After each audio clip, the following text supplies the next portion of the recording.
Welcome to Machine Learning, Discriminant Analysis Part 3. Okay, so we're back to two groups this time. Suppose we have two groups, A and B, and a random variable x. Last time we looked at how to do this, but it required resolving f sub a of x against f sub b of x. Now, that could be algebraically difficult, but I'm going to show you how to do this numerically, because you'll find out that doing this numerically, you don't have to worry about a whole bunch of algebra and accidentally making a mistake on that. But you do have to worry about making a mistake in your programming.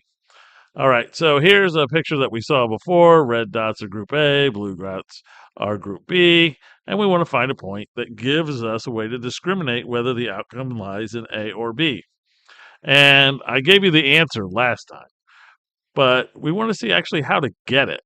So, likelihood approach, they come from a population with densities corresponding to group A is f sub a of x, and corresponding to group B is f sub b of x, and that makes it easy for us to just work this out. So, from a mathematical perspective, we looked at this before. F sub a of x equals f sub b of x, but if we just do a little subtraction, this becomes finding a zero. So we're used to finding zeros. We've been doing this a long time.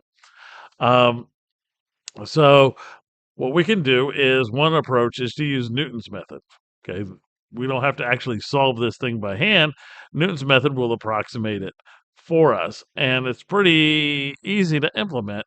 When we go look in Python, you'll see the code is a little bit crazy, but it's not really that hard. It's just a matter of setting up the two densities, subtracting them, and then running Newton's method over it. Okay, so that's what we are going to do. And basically, wherever this line crosses, that's where the root is, and we find it. And Python already has this algorithm, Newton's method, coded up in SciPy, so we don't even have to worry about thinking about how to actually program this, worry about taking derivatives or anything like that. It'll do it automatically. So, so once we have this point x1, we'll be able to discriminate between A and B. If we're on the left side of the line, we can say we're in group A. If we're on the right side, we'll say we're in group B. But we're not going to use this data. We're going to use a different data set, which I will tell you here in a minute. But when we go over to Python, we need to make sure that we are set up correctly. All right, so we're in Python now. So I'm going to use import numpy as np, import scipy as sc, import pandas as pd. I'm not going to make any pictures here. I'm going to leave that up to you. They're not hard to make. You just have to do it. So I'm going to make a function here called norm discrim. Okay, and I'm going to put in whatever the x values for group A are, whatever the x values for group B are, and it's going to tell me, it's going to give me the actual number. I don't have to solve anything. It's going to do everything for me. So I just dump in the data, and XA mean is going to take the mean of group A. XB mean is going to be the group mean of group B. I'm going to need their standard deviations if I'm going to assume there's normal distributed, which is what we're going to do right now. Later, we'll worry about if they're not normally distributed. But let's keep things simple so that you see how it works first. So we're going to have NP STD X sub A is going to be the standard deviation of A. XBSD is going to be the standard deviation of XB. So then inside of this function, I'm defining another function. And this function is the two densities subtracted from each other. Like I said, we have to set this up so that we can subtract the two from each other, and that will make it easier for us to work with. Especially give us something to solve, because it needs a specific one function to solve. Okay, the first argument is the argument it's going to change. So keep that in mind. That's the argument it is going to change. The rest of these are arguments that you'll have to pass through later, and I'll show you that down here in a second. So FA1 is going to be SC stats norm PDF X with XA mean and XA standard deviation. Same thing for f of b. And then I'm just going to, what I'm going to return is f of a minus f of b. So it automatically gives us the subtraction of the two when we plug in the value of x. Okay. The other thing we're going to need is a starting value. And I know this is controversial, but I'm going to assume that the starting value lies somewhere between XA mean and XB mean. Okay, so I'm going to split it down the middle. I'm going to say it's going to be right between the two. And that's where I'll start. And then optimize will do the rest of it. So my output is going to be SciPy SC optimize dot Newton.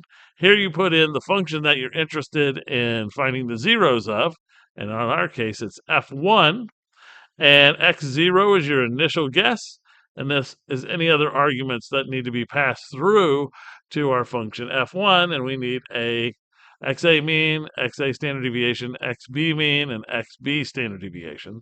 So I put that in, and then I return out. Okay, so that's what it's going to do. Now, what I'm going to look at is this driving data set. So let me run all this. So we can look at the driving data set. Okay, I called it data 0, but here is the driving data set. It's a data frame. Um, And basically, it's looking at whether students who spend a lot of time driving practicing are more likely to pass the test. Are they more likely to pass a driving test or less likely to pass a driving test?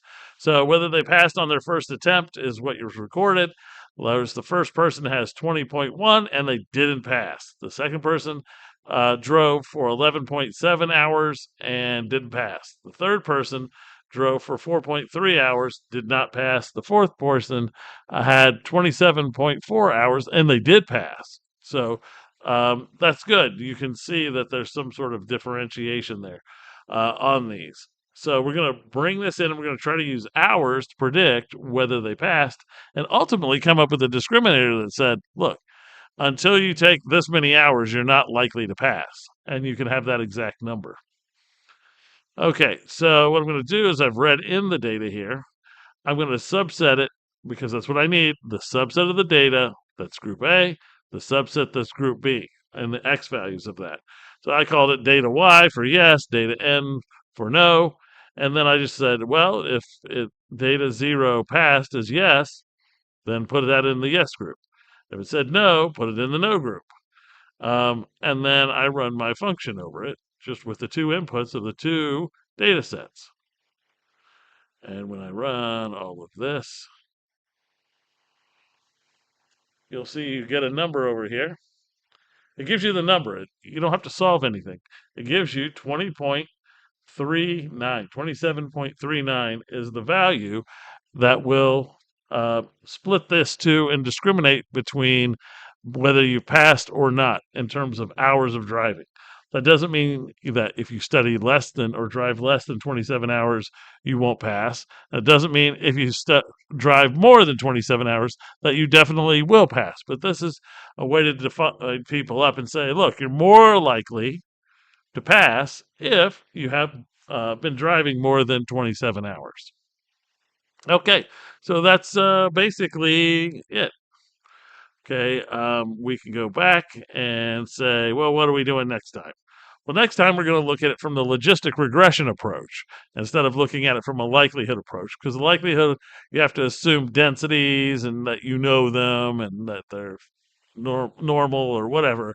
So that's a lot more assumptions. Hopefully, logistic regression can work just as well, but not make those assumptions. So we'll worry about that next time, and I will see you there.